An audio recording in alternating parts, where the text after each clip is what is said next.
Книга «Происхождение народов». Анатолий Клёсов. Приобретайте в книжном магазине «День». Ссылка в описании ролика.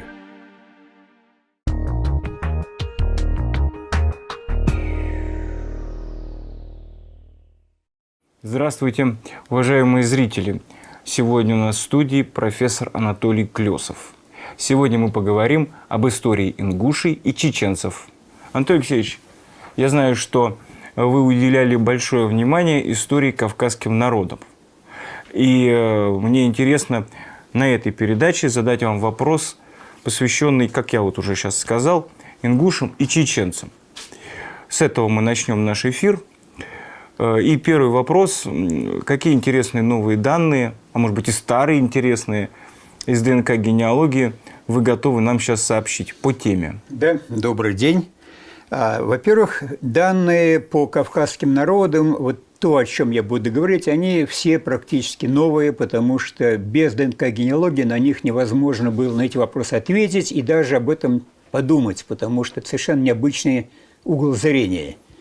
А именно, об этих народах информацию мы получаем по мутациям ДНК. И вот если, например, у чеченцев и ингушей мутации одинаковые были бы в ДНК, тогда мы бы сказали, что да, это народы, вот смотрите, у них история народов одинаковые, народы одинаковые в этом отношении, по крайней мере, у них одно и то же происхождение. Собственно говоря, эти мутации говорят о происхождении народов, потому что уравнивать это с народами нельзя. Ну, пример, вот евреи и арабы. Происхождение одинаково, а народы совершенно разные. По самым разным понятиям. Поэтому надо разделять происхождение народов, а дальше идут этно-культурные, всякие социальные и прочие признаки.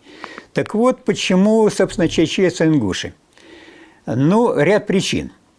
Во-первых, сегодня я хотел показать, если угодно, возможности и мощь методов ДНК-генеалогии. Ну и надо было выбрать примеры, на которых это показывать. Поэтому те, которые слушатели, зрители, они не очень, так сказать, понимают, для чего им знать детали об этих народах. Вопрос не только деталей этих народов. Понятно, что наибольший интерес был бы у самих чеченцев и ингушей будет.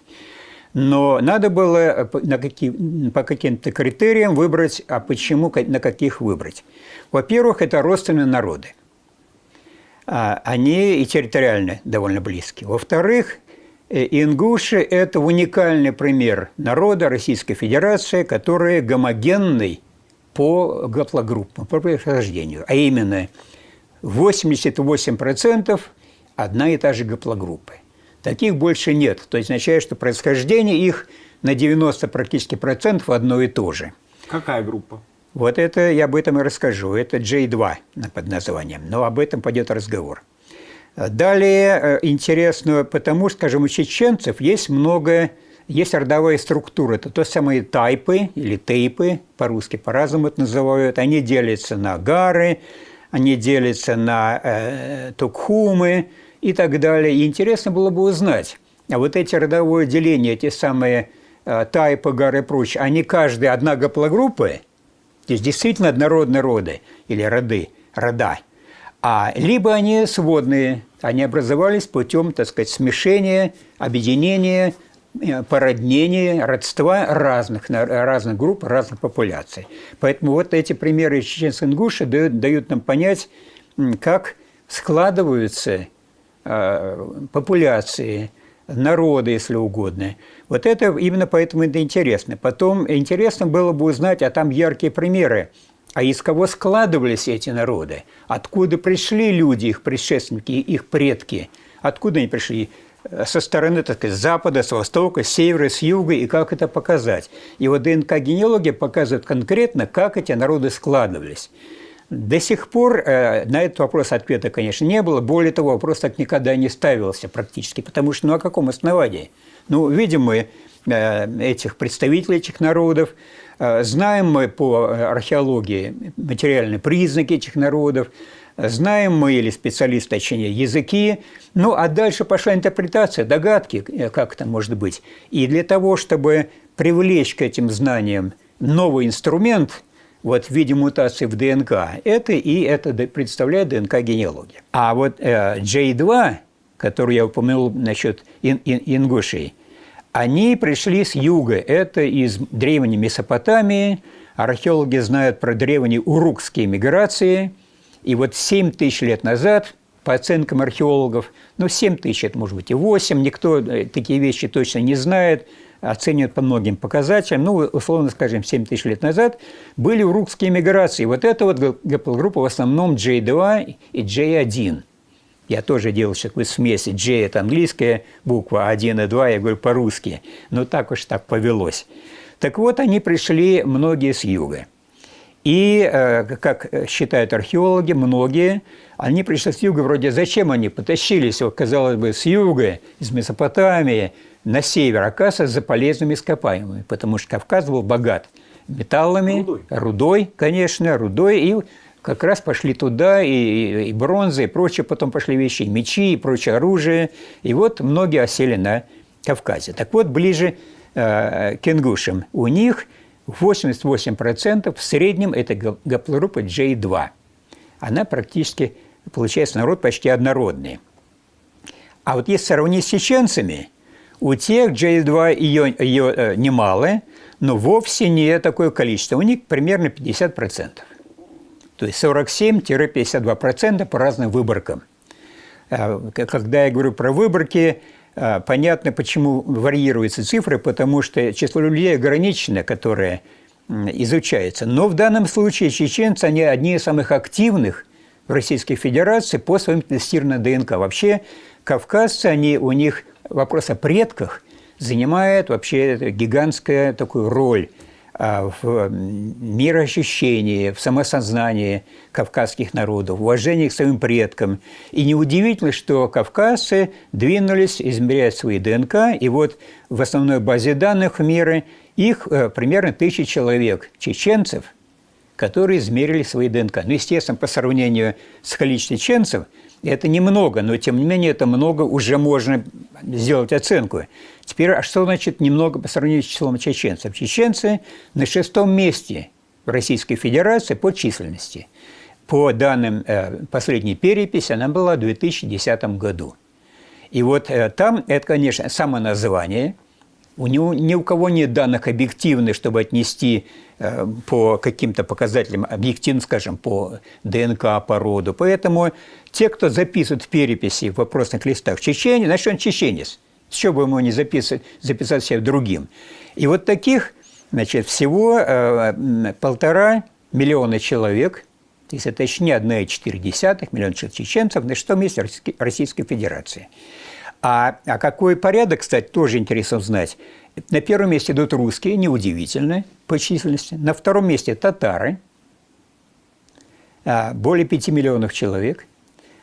Теперь русских 111 миллионов человек среди 140 миллионов Российской Федерации. Русские, понятно, с большим отрывом на первом месте. На втором идут татары, на третьем украинцы, далее башкиры, чуваши и чеченцы. Вот это народы-миллионники. Вот каждого больше миллиона человек. А потом пошли уже те, кто меньше миллиона. Теперь кто-то скажет, что чеченцы находятся на 6-м месте, а ингуши находятся на 28-м месте. Их меньше значительно, а именно в 3 раза меньше ингушей, чем чеченцев. И удивительно, но статистика, и сдали их на гаплотипы, на анализ ДНК тоже в 3 раза меньше. То есть пропорционально столько же. Если у чеченцев примерно 1000 человек в базах данных, то у ингушей там 300 с лишним, 3000, вернее, 330 примерно гаплотипов в базах данных есть. Достаточно ли это? Да, для того, чтобы… Безусловно, когда вы взяли, потому что они разные, они из разных мест, и когда мы берем по всей территории Ингушетии эти данные, и смотрим, и оказывается, почти 90% в одной и той же гаплогруппы, ну, естественно, тут уже ничего не денешься, никуда не денешься, они так примерно и есть. Конечно, когда их будет тысячи и тысячи, будут подвижки, но опыт показывает, что подвижки будут не принципиальные, потому что уже данные достаточно есть. Если вы бросаете монету, орел или решку, допустим, 1000 раз, не будет возможно точно 50%, но где-нибудь 48 на 52% или наоборот наверняка будет. Поэтому это уже проверено, я лично сам бросал много раз. И я-то бросал почему? Мне было интересно, знаете, а сколько раз подряд упадет орел, и сколько раз решка, и как какие-то будут данные. Оказалось, что да, бывает. Мне получилось 6 раз подряд. Из 300 бросков выпал орел, и 6 раз подряд выпала решка. Но остальные распределяются. И это показывает, что статистика, она бывает, попадает в нее фрагменты не очень однородные, но потом все уравнивается и получается достаточно разумно. Поэтому, конечно, на равнинах выборки могут быть меньше, и они будут все еще репрезентативны. В горах другой разговор. Там действительно каждая долина может иметь свою гаплогруппу. Но вот постепенно получается, что даже взять осетин горные, а у них, получается, по разным местам опять дают довольно стабильный процент определения. Это такой вот еще Эйнштейн сказал, что Господь Бог в кости не играет. Но вот получается, что, видимо, поигрывает. И получается, что разумная репрезентативность. Так вот, повторяю, что у чеченцев примерно половина гаплогруппы J2, та, что у ингушей 88%, а если в сумме получается J1 и J2, получается ну, в общем, получается много сложить. И понятно, опять же, еще одна особенность. Если 88% у ингушей одной гаплогруппы, то другие будет мало по определению. Осталось на всех 12%. И поэтому все на уровне 2, 3, 4%, как правило, 1-2%. Поэтому, если взять это дерево ингушей, во-первых, видно, что это почти все из них J2, и это образовалось недавно относительно, и оказалось, что они распадаются на две основных ветви. Одна образовалась всего лишь 1000 лет назад, ветвь, а другая 3000 лет назад. Это означает, что они пришли, их предки или там образовали относительно недавно. А вот чеченцы, это уже на уровне 4-5 тысяч лет. То есть они в этом смысле, у них J2 меньше, но они древнее. И анализ показывает, что ингуши образовались фактически от чеченцев.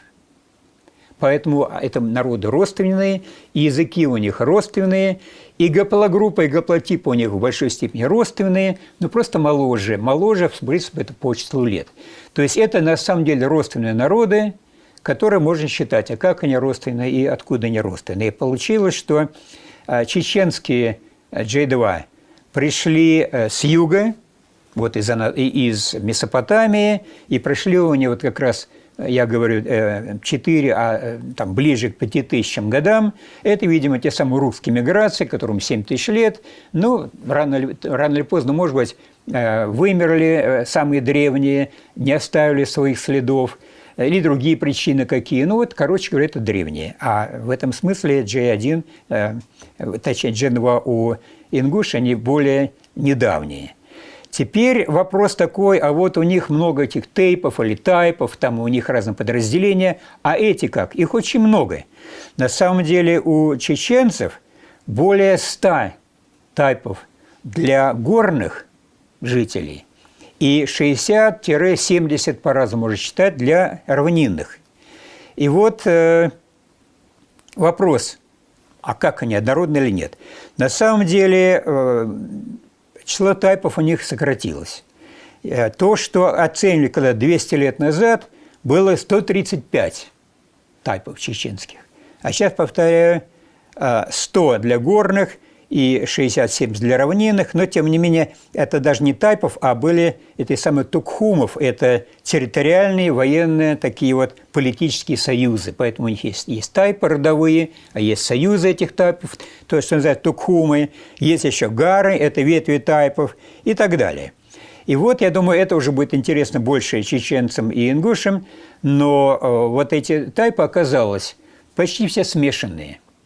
То есть побеждает та точка зрения, которая среди историков есть, что тайпы образуют не столько родовые структуры, сколько социальные, родосоциальное образование.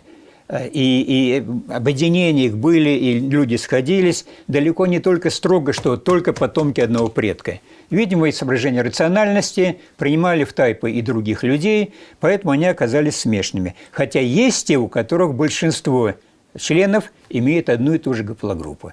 Но есть многие расходятся на разные варианты. Теперь вопрос, который задают часто сами кавказцы и чеченцы, и ингуши. Слушайте, говорят, а у нас J1, но это же еврейская гаплогруппа, что мы, получается, евреи, они говорят. А нет, на самом деле та же ДНК-генеалогия показывает, что вовсе не евреи и никакого отношения в религиозном, социальном, историческом отношении не имеют. Потому что эта гаплогруппа J1 образовалась 32 тысячи лет назад, задолго до вообще появления евреев на исторической арене. И как это вот, откуда мы узнали, да, что 32 тысячи лет назад? Очень просто. Берется выборка людей, и у них Y-хромосом анализируется, и считается, сколько мутаций образовалось от появления этих, так сказать, людей от того, что в их ДНК, до настоящего времени. И вот по, допустим, чеченцам образовалось в среднем 223 таких мутаций, СНП-мутаций. Это несколько другие мутации. Это уже мутации, которые необратимые. Это те, которые вошли в ДНК и больше не меняются. Если у гаплотипов мутации меняются взад-вперед, ошибается система, то там. И вот таких 223 СНП-мутаций, и в среднем посчитано уже 144 года в среднем на образование одной мутации. Умножаем 223 на 144 года, получается 32 тысячи лет. То есть это очень древнее было отпочкование от дерева, как бы, системы, там, Y-хромосомы, ушли в сторону эти самые кавказские народы. Поэтому здесь к евреям не имеет ни малейшего отношения. Хотя есть горские евреи, которые, но это уже другой разговор, это не чеченцы, это не ингуши, это горские евреи, они действительно имеют прямое отношение к евреям, многие из них. Опять же, есть разнородность, есть вкрапления, но и причем они идут вглубь на 4000 лет назад, как раз во времена, условно говоря, Авраама. Хотя мы, опять же, не знаем, это общий предок евреев-арабов. Так вот, это касается, значит, вот такого беглого просмотра по ряду вещей. Теперь спрашивают, а вот у арабов тоже выражены эти же гаплогруппы. Не происходят ли чеченцы и ингуши от арабов? Ответ такой – нет. В общем, есть единицы, которые явно такие же есть метки, есть в Кувейте, в Йемене, там, в Омане. Кто-то приходил. Но на самом деле, если усреднить и брать вот средние показатели, то с арабами гигантское расстояние. То есть общие предки чеченцев и ингушей, и арабов жили, ну, примерно 10-12 тысяч лет назад. То есть это очень далекое расхождение. Теперь вопрос такой, а однородны ли чеченцы, опять же, между собой? Вот раз у них J1, там J2, J1, кстати, не так много. Ответ – нет, не очень однородны, они тоже представляют разные ветви. То есть это, видимо, происходило в том, что еще в древние времена уходили в сторону, образовали свои ветви, люди расходились. И вот когда мы смотрим на дерево гаплотипов, вот это, которое я обрисовал, там так, есть одна ветвь – это чеченцы из Чечни. Другая ветвь – чеченцы в Дагестане. Получается, вроде люди те же, а вот ветвь другая. Видимо, такая была трансплантация на почве уже Дагестана, туда в район ближе к Каспийскому морю произошла. А дальше опять ветвь, опять чеченцы в Чечне, и опять ветвь чеченцев в Дагестане. То есть и ветви друг с другом не совпадают.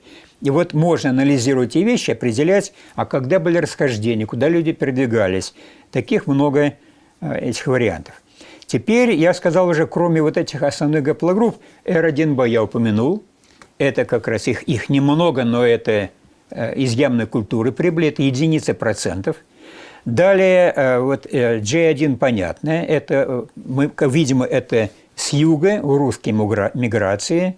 Теперь есть гаплогруппа L. L – это довольно экзотика. L, на самом деле, основные – это Индия, это дравиды. Но были, опять же, миграции, люди ходили, мы недооцениваем, как в древности люди передвигались на тысячи и тысячи километров. Опять же, не очень понятно, почему. То ли шли за зверем птицы, то ли климатические изменения, то ли супостат шел по пятам, настигал, и нужно было уходить. Факт тот, что, когда меня спрашивают, а почему они уходили, я говорю, знаете, за лучшей долей. Это самое емкое определение, им там было лучше. Так вот, Л, как неудивительно, вроде бы дравидская, а она входит в состав чеченцев. Она 10% ее чеченцев и 3% у ингушей. Но когда начнем анализировать, она сходится к наиболее последнему общему предку. Памятую ваши соображения, хотя принято считать в науке общий предок, и это все понимают, но пусть это будет последний общий предок 980 лет назад, группа Л. Понятно, что это далеко не древнейший, это уже даже наши тысячелетия, в общем-то, новой эры. Теперь явно, что недавние, привнесенные. Теперь R1A, о котором мы часто говорим, только потому, что это основная по численности гаплогруппы среди этнических русских, она есть и у чеченцев, и у ингушей. Но, во-первых, она не та, какая у русских. Казалось бы, но после, в общем, десятилетий, а даже, пожалуй, столетий контактов между русскими и вот как раз чеченцами, ингушами, ну, могли пережениться, могли привнести свои гаплогруппы туда. Есть, но абсолютно единичные. Вот, скажем, из большой коллекции, вот я говорю, 1000 человек чеченцев проанализировались, из них один имеет, это называется в каталогах М458, это южный славянин, один из 1000. И 3 человека Z280, это классический вариант русских этнических. То есть, понимаете, из такого количества очень мало. А большинство, хотя их вообще мало R1, это Z93, это древние арии.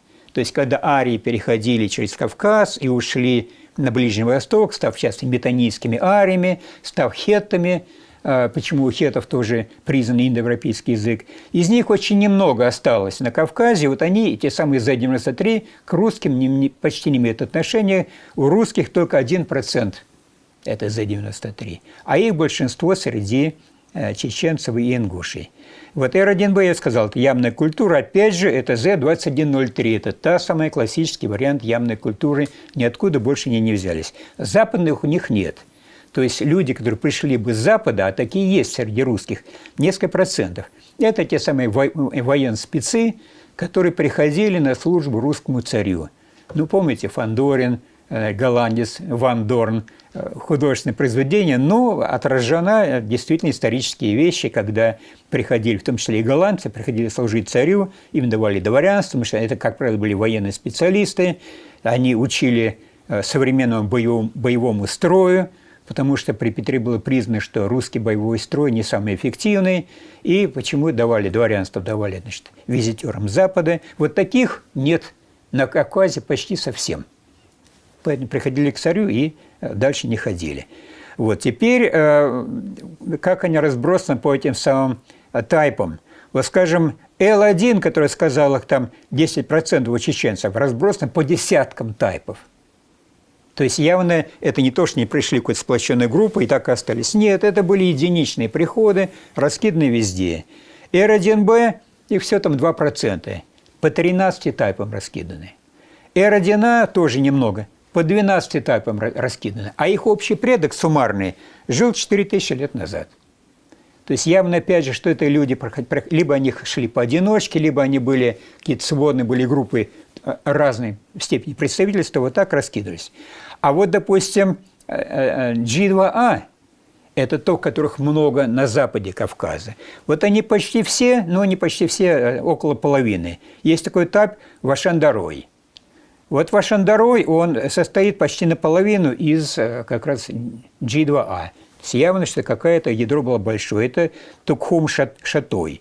А вот Ку гаплогруппа сибирская, недавняя совсем, но больше половины их относится на один Тукхум, Тукхум-Энгеной. Вот. Потом, а вот то же самое G1, G2, о котором я говорил, которое максимально раскидано по десяткам тайпов. Так что вот это тоже, я сейчас говорю это схематично, на самом деле, поскольку у чеченцев большое представительство по ДНК, в этой книге им посвящено много страниц. И там уже детали, там описано кто, откуда, и отсылаю уже желающие книги под названием «Народы России», точка «ДНК генеалогия», точка и подзаголовок «Детальное исследование 190 народов». Теперь, что еще? я сказал, вот когда линии плоские, уже упомянул, это недавнее относительное происхождение, когда линии пушистые, большие, это уже далекое происхождение. Теперь вот эти вот J2 и J1, они пересекаются в многих кавказских народах. То есть те самые русские миграции не шли прямо туда, где потом жили чеченцы и ингуши. Они расселились по всему Кавказу, поэтому их много по разным народам. И, наконец, последний, наверное, вывод, который можно сделать. Но если мы смотрим, там похожие гаплогруппы, похожие миграции оттуда, туда, но можно сделать вывод, что чеченцы и ингуши – это близнецы-братья. На самом деле не так. Чеченцы намного разнообразнее по гаплогруппам. То есть это, возможно, означает, что когда приходили и вливались в состав чеченцев, и получилось не более разнообразно. Ингуши в этом, возможно, более гомогенно. Возможно, не пускали людей со стороны, там, чужаков. Но так ли причина, что чеченцы намного более разнообразнее по гаплогруппам. Вот. А отсюда тогда вывод я вкратце упомянул в начале, что похоже, что ингуши, они выделились из предков чеченцев, выделились они группой J2 и так и продолжали ее держать, те, которые выделились. И к ним прибавилось мало. Понятно, прибавилось то же самое R1, как потомки древних ариев, это вот L, G, а остальные совсем их мало. Вот, пожалуй, я, конечно, мог бы говорить об этом часами, пересказывая главу, но зачем? На этом передачу завершим. До свидания, уважаемые зрители. В студии был Анатолий Алексеевич Клёсов.